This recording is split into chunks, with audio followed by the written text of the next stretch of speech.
The games happen on Tuesday, March 8th. We only have 6 games. Let's get into it. The Brooklyn Nets finally 132-121 versus the Charlotte Hornets. It's kind of expected. Charlotte Hornets, they don't really play any defense, and Kyrie Irving went off 50 points. He couldn't do it versus the Celtics because Celtics is a pretty good defensive team. A huge game here, couldn't miss a shot. 15 for 19, 9 for 12 on the 3. And we know Kyrie doesn't make that many threes. It took 12 here and made 9. 50 points, 6 assists, a steal and block.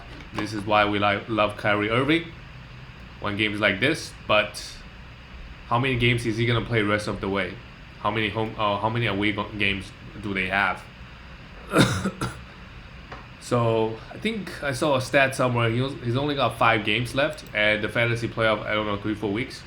So again, if he gets an out tag when he doesn't play, I think that's fine. You just have to swap. You have to be smart with your acquisitions, right? Whenever he misses a game, you actually using one acquisition, you can get a guy that plays back to back.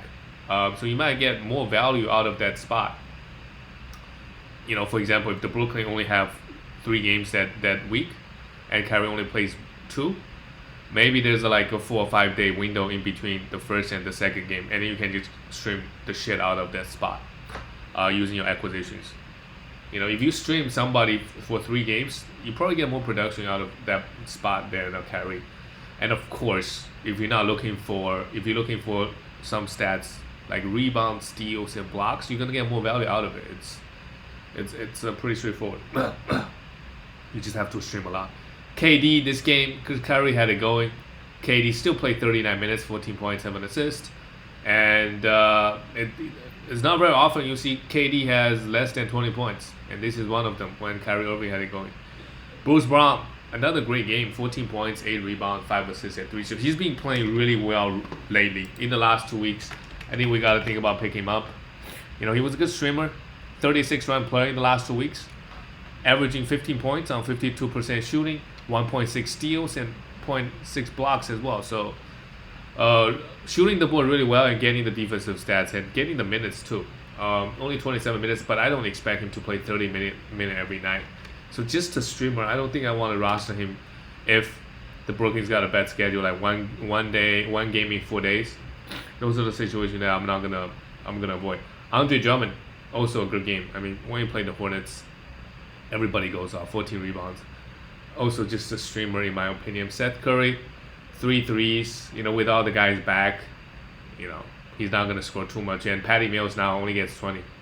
So whenever everybody plays, Patty Mills is really not a good option anymore. For the Charlotte Hornets, Miles Bridges, 30 points, 3 threes, made his free throws. Overall, decent game. PJ Washington had a pretty rough game.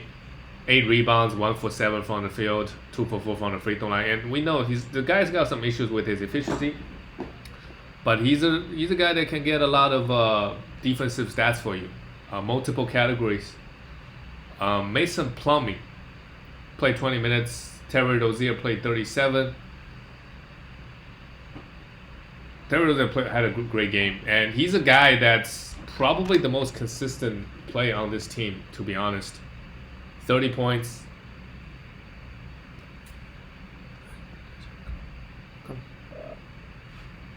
Excuse me. Terry Rozier, 30 points. Really good game. 5 threes with 3 steals and a block, 8 rebounds, and 4 assists.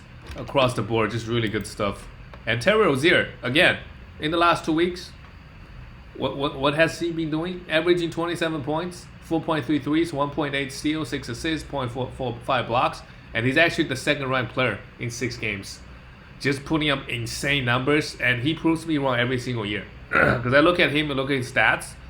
You know, he's going to give you 18 points, 3 threes, but everything else is really, I don't really trust it. But he's been getting a lot of defensive stats. He's been getting some assists with really good efficiency as well. So, you know, good stuff on Terry. And LaMelo Ball didn't shoot the ball well again. And since COVID, he hasn't been the same. 90th ranked play in the last 2 weeks. That really, now I have some doubts whether I want to draft this guy early second round next year, because before the All-Star break, before he got COVID, after he got COVID, it wasn't really close. Before he was a first-round player, now just a top 50 player, and it's been a long time now. Maybe he hasn't fully recovered from COVID. But 24 points, 7 assists, 2 steals. The counting stats are all there. Efficiency is really not. Montrezl Harrell, 21 minutes off the bench. If the Charlotte Hornets got a good schedule and I'm looking for some field goal and some rebounds, I look to stream Montrezl Harrell. Kelly Oubre Jr. also just a streamer with everybody healthy. Well, obviously Gordon Hayward is out. But you just never know. So, Kelly Oubre Jr. could drop a 30-point game any night, to be honest. Because if he's shooting the ball well, he's going to get a few extra minutes and he's going to let it go. He's not going to hesitate to shoot. Let's go to the next game. The Cleveland Cavaliers beat the Indiana Pacers. They were down big in the early fourth quarter. They came back, won by 3 in the end, 127-124. They scored a lot of points. And Darius Garland, man has been so good all year, to be honest. In the last 2 weeks, where's Garland? Yeah, 11th ranked player. In the season, for sure, top 40, 50 player. Giving you just incredible amount of assists. Really good points, free throws, and threes, and steals. All the guard stats, pretty much. And shot 54% from the field as well. Well, the Pacers, they don't really put up a big on the defensive side. So he went off, and with Jared Allen maybe down for the season, right? That's a big blow for this team. Now, how far can they go? Evan Mobley is gonna play extra field. He started this game at the center, and I think Jared Allen out, it's gonna help him a little bit as well. Maybe a few extra minutes, some rebounds. Playing at the center might get him more blocks too. 5 steals and a block, really good stuff. 5 steals is huge. Lauren Markkanen, now that with everybody out, sure, like he's getting more and more value, right? More minutes now, 21 points and more shots. But again, outside of points, rebound, and threes, he doesn't really offer that much. Offered a steal and a block this game, and Dean Wade got 37 minutes and Kevin Love only 14. Maybe they don't want to play Kevin Love and Lauren Markkanen together because, and then Evan Mobley. They're still trying to figure out the minutes. For now, I would just leave Kevin Love on the waiver wire. I thought with Jared Allen out, he's going to get a few extra minutes, more usage. That's not the case. Rondo got 10 minutes as well. So, everything still goes through Darius Garland, it looks like. And we look at the Indiana Pacers, Malcolm Brogdon, 12 assists, while Tyrese Halliburton got 9. So these two guys are really just getting all the assists this game. And, if Malcolm Brogdon doesn't come back this season, I'm pretty sure Tyrese Halliburton is going to be a top 20 player, to be honest. Because he's just been too good. So many assists. Almost like CP3, but better. Because he's going to make more threes. CP3 is a bit more efficient, but from the assists and steals perspective, they're putting out very similar numbers to Chris Paul, I think, without Malcolm Brogdon. And he's going to score more. He's going to get blocks as well as a guard. He's going to shoot more threes than CP3, right? Efficiency-wise, probably a little bit worse than CP3, but top 20. But when Brogdon comes back, maybe top 30, top 35, 40. Still great game, 25 points, 9 assists, and 2 steals and a block. But the first couple games, he had one game with 14 assists, right? But either way, just a fantasy piece. And Buddy Hield, another guy, he also had 8 assists. He's been getting a lot of assists. He only took 6 shots. That is crazy. He made all 4 of them. Why is he not taking more shots? 1 steal and a block, 14 points. Just really let the game come to him, really not forcing anything. So I guess that's fine. Isaiah Jackson, only 3 personal fouls this game. And this is what he can do. 6 for 7 from the field, 3 blocks, 8 rebounds, 12 points. Yeah, I like Isaiah Jackson over O'Shea Brissett. I like him over Jalen Smith. He's the guy I want to have. Jalen Smith play more minutes than him, but doesn't get the blocks he gets, right? He might grab some rebound and a good field goal, but I don't think Jalen Smith is a must roster in category leagues, of course. If you points leagues, Isaiah Jackson is not really worth holding on to because the minutes is too inconsistent. But every time he plays, he could pop off for 5 blocks. Or he could have 5 fouls in 2 minutes. Both could happen. And Malcolm Brogdon is great. And Gogo Badaze also played 18 minutes, put up an okay line. But, these guys are not really relevant, I think. And Chris Duarte came back.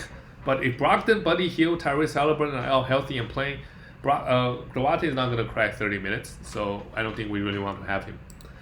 Let's look at the next game. The Phoenix Suns beat the Orlando Magic 102-99. For the Phoenix Suns, no problem.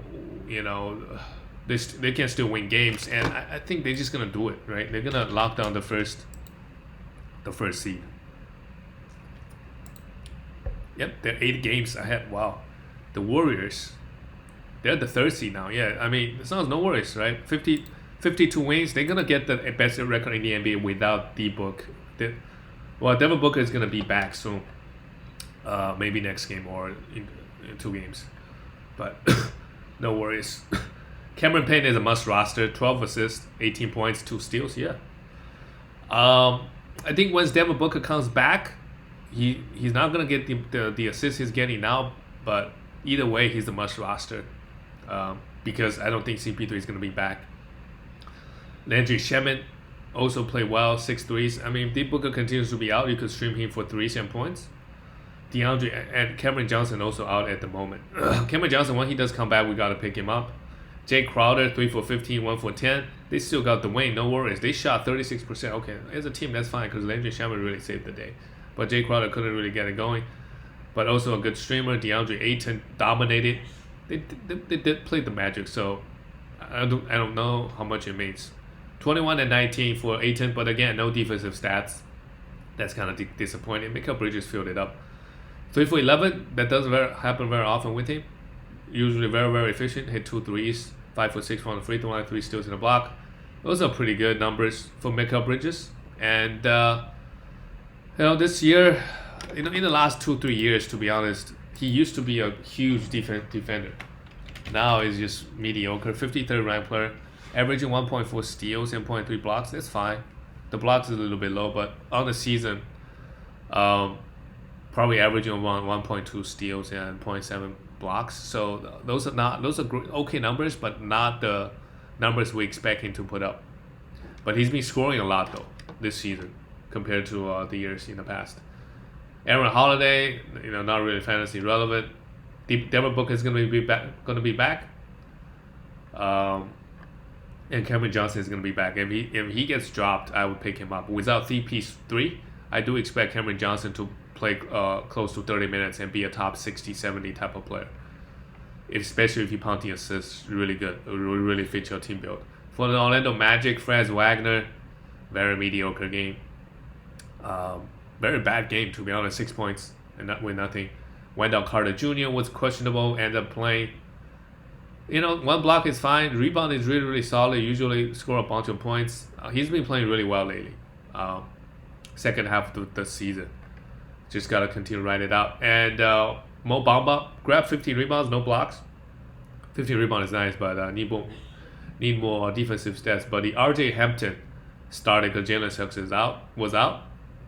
Had 3 steals, but not really fantasy relevant. Cole Anthony has not been good. The first month he was putting up 25 points, 7 rebounds, 7 assists, that type of numbers. In the last, other than the first month, he has not been great. In the last 2 weeks, let's see what his ranking is. And once all the guys come back, 167th ranked player. Yeah, if you sold Cole Anthony high, got him for a top 40, 50 player. Pretty good.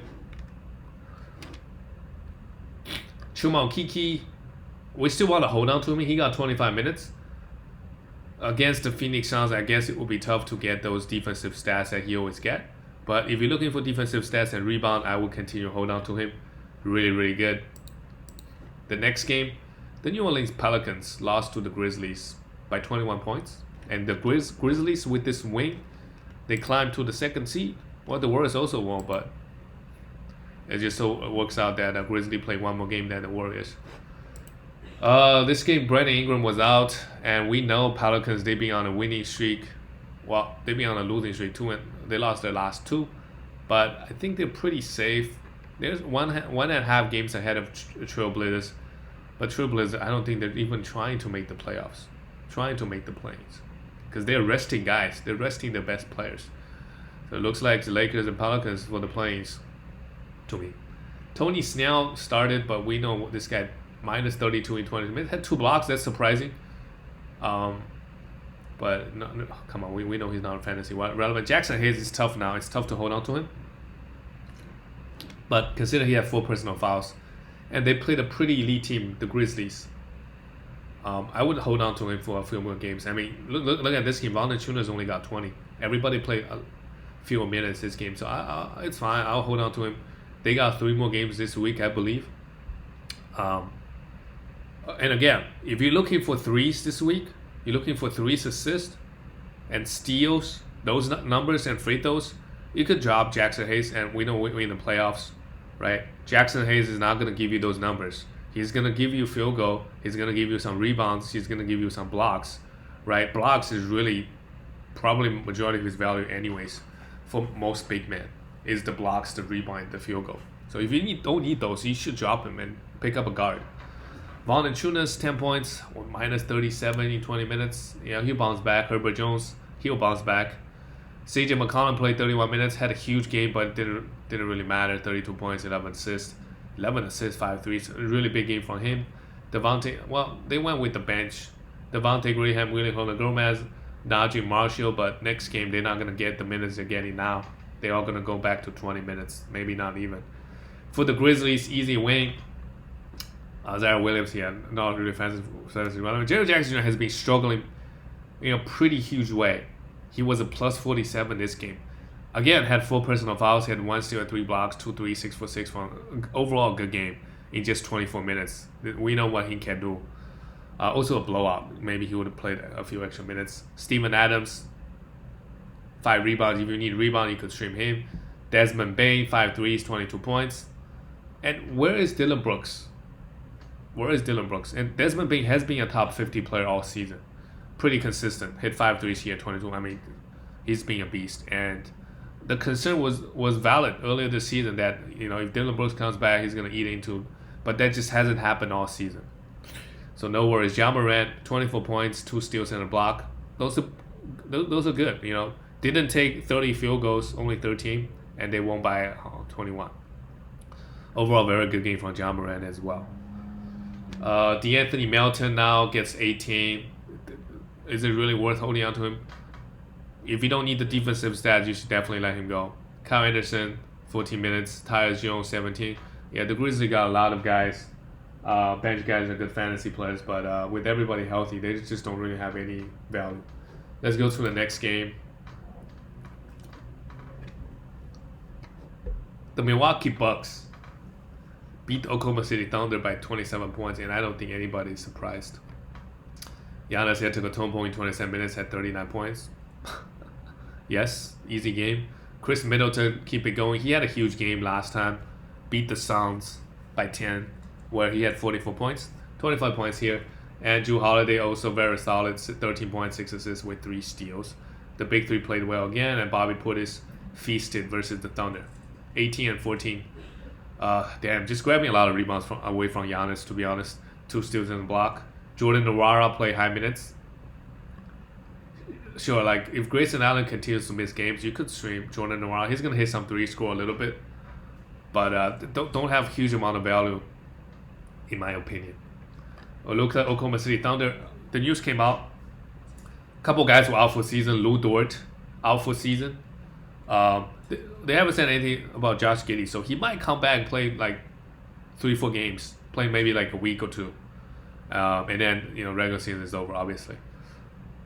So with Lou Dort out, I don't like Mike Muscala out, so that really cleared the playing time, in my opinion, right? Isaiah Roby was out. I think he's gonna get pretty good minutes rest of the way.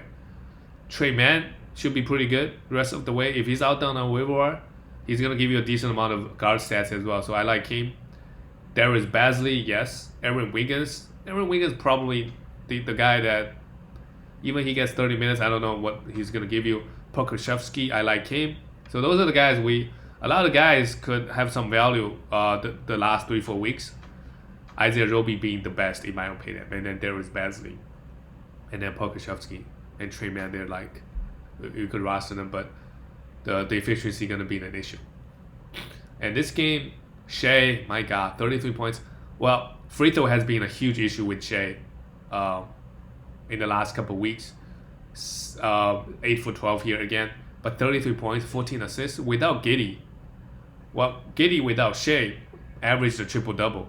And Shea without Giddey averaged over 30 points, 8 assists, 8 rebounds, and with a crazy amount of defensive stats as well. Hit all 3 of the threes, 3 for 3 from the threes, 3 steals and a block. Shea has been unbelievable. And if it wasn't for the high turnovers and the bad free throw, he would be a top 10 player easy.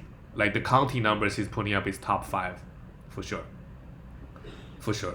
I don't think anybody's putting up the counting stats he's putting up. Nobody in the league is putting up the number he's putting up. So if you were patient with him, if you bought low on him throughout the season, because the efficiency was always rough with him this season, he was shooting like 41-42% for majority of the season. If you bought low on him, congratulations. Putting up great numbers when it matters in the fantasy playoffs. All right, let's go to the last game of the night. The LA Clippers lost to the Warriors 97-112. Nicholas Batum been starting, but never cracked 30 minutes. 17 points, 2 steals. That's pretty good. And Marcus Morris Sr., I think he's close to a drop. He hasn't had a good game since forever. And, this game was a blowout. So otherwise, he might get 5-6 extra minutes. But I don't think he's giving us great value. The Clippers do have 3 more games this week, so we could write it out, maybe. But if they don't have a good schedule, and he's playing like this, because really the points and threes, he doesn't really offer you anything else. A little bit rebound, but not a lot of defensive stats, no assist. Efficiency is not great. So why have him if he's not shooting the ball well, if he's not making the threes? Zubac played horrible, 0 for 6. But from a fantasy perspective, it's fine. 9 rebounds with 3 steals. He's fine to have. And with blowouts, Isaiah Hartenstein always gets it done. 10 points, 2 steals and a block. If there's a blowout, we could trust him.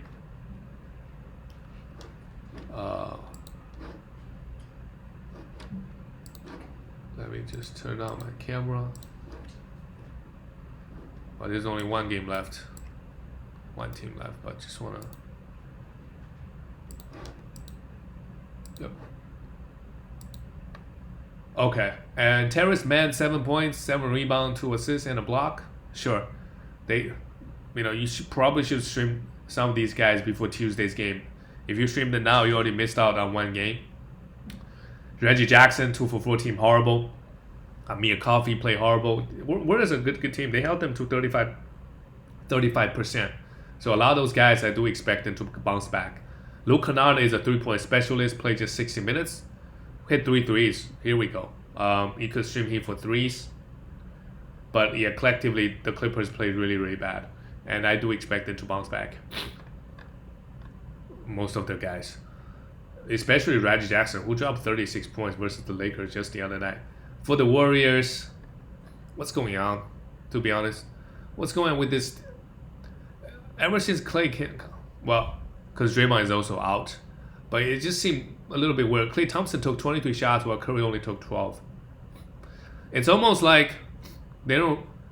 Ever since Klay comes back, the whole team's focus is to get Klay Thompson back on track, give him confidence, let him get some numbers, which is okay because they're still the 3rd seed, but they're 3-7 in the last 10. They had some injuries, guys were resting, but without Draymond Green, they also haven't had a good record as well.